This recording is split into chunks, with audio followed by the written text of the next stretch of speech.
I can only be happy if everyone likes me. I'm only as valuable as I'm productive. I need everything good in order to be satisfied or happy.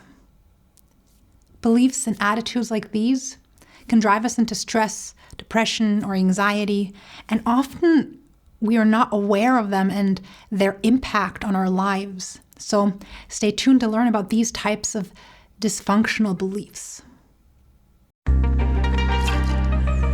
Hey everyone, welcome to Becoming an Expert at Self-Leadership, a channel that helps you make sense of life. I'm Maika, I'm a psychologist, and happy to have you here. We all have rules that we live by, ways of making sense of what's going on, patterns of interpreting reality. And these patterns can be more or less helpful to us. We first develop these patterns as kids when we're trying to make sense of life.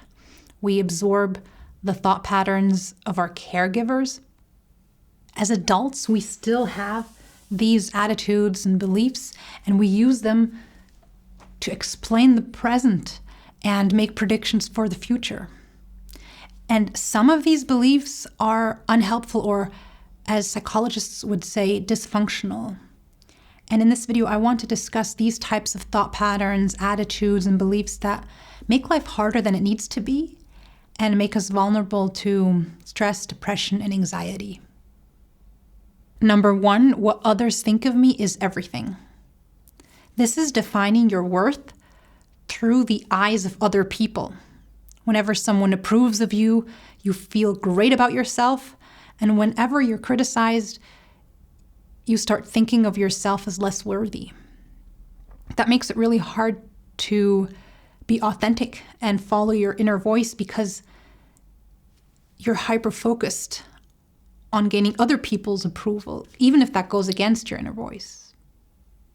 A more helpful core belief is to be more independent of praise and criticism, to be independently secure about your worth.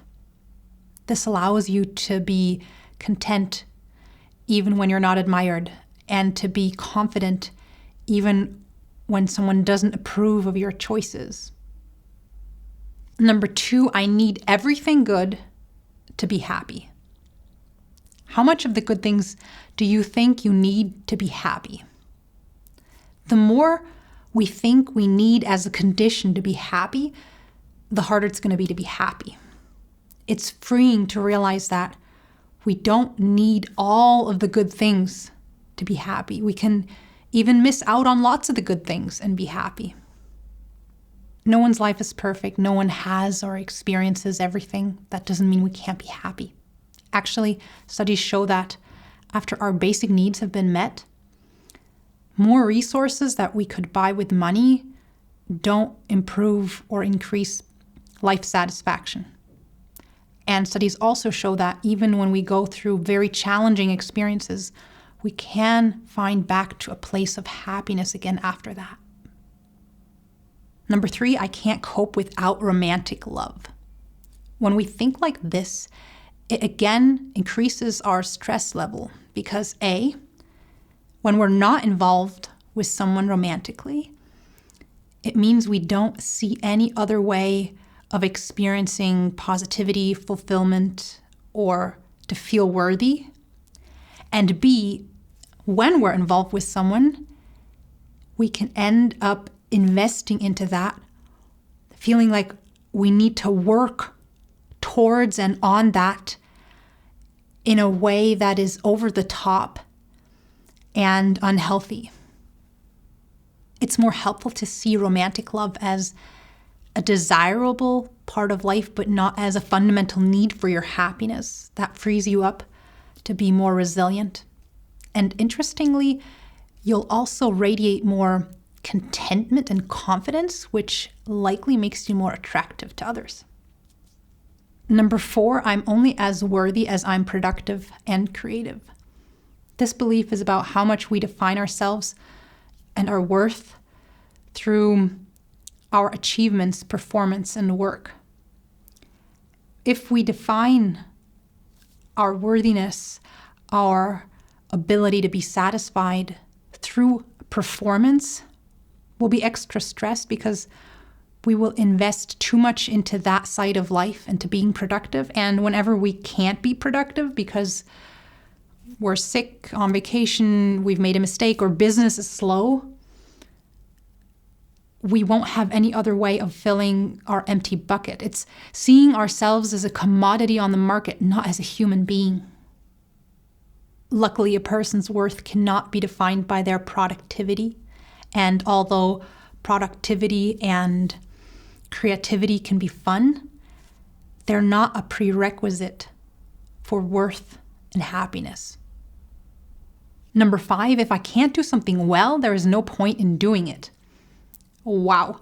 With this one, we really managed to narrow down our opportunities to experience joy, engagement, curiosity, and learning.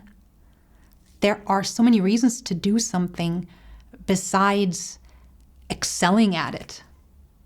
You may also want to do it because it makes you happy, or it keeps you healthy, or you want to try something new, or it's a way of spending time with people you love. Number 6, if someone disagrees with me, they don't like me. To the extent we believe this, we will feel stressed whenever someone disagrees with us. We start questioning ourselves, that relationship, and one little disagreement can turn into this big thing about worth and love. Luckily, this isn't true. We can disagree with each other and still appreciate each other. It's possible. I'm just saying it's possible. And we can transport this appreciation by disagreeing respectfully. Number 7, success needs to be certain before I start.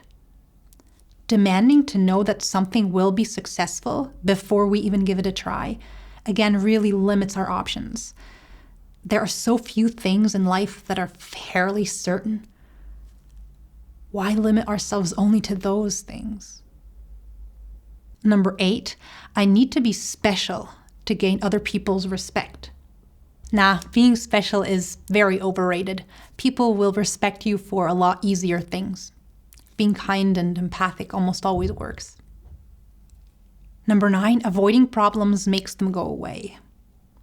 When we avoid problems, that is the easy way out in the short term, but in the long term, they'll pile up.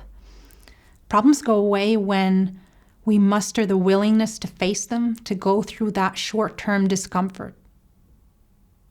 Number 10, things should go my way. Why? Is this a reasonable expectation? On which grounds?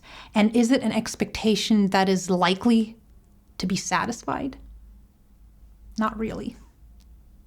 A helpful alternative is to remind ourselves that things not going our way all the time is part of life. It can be hard, but we can deal with it. And this higher frustration tolerance, this ability to accommodate things not going our way, makes us more resilient and able to proactively go for what we'd like. I always find it refreshing to remind myself of the helpful alternatives to dysfunctional thoughts. This awareness helps us structure our thoughts and expectations more intentionally. I hope you got something from this. And if you haven't heard, I've started writing a weekly newsletter. The link is in the description box below if you want to sign up for that. Till next time, take care, and remember not to believe everything that you think.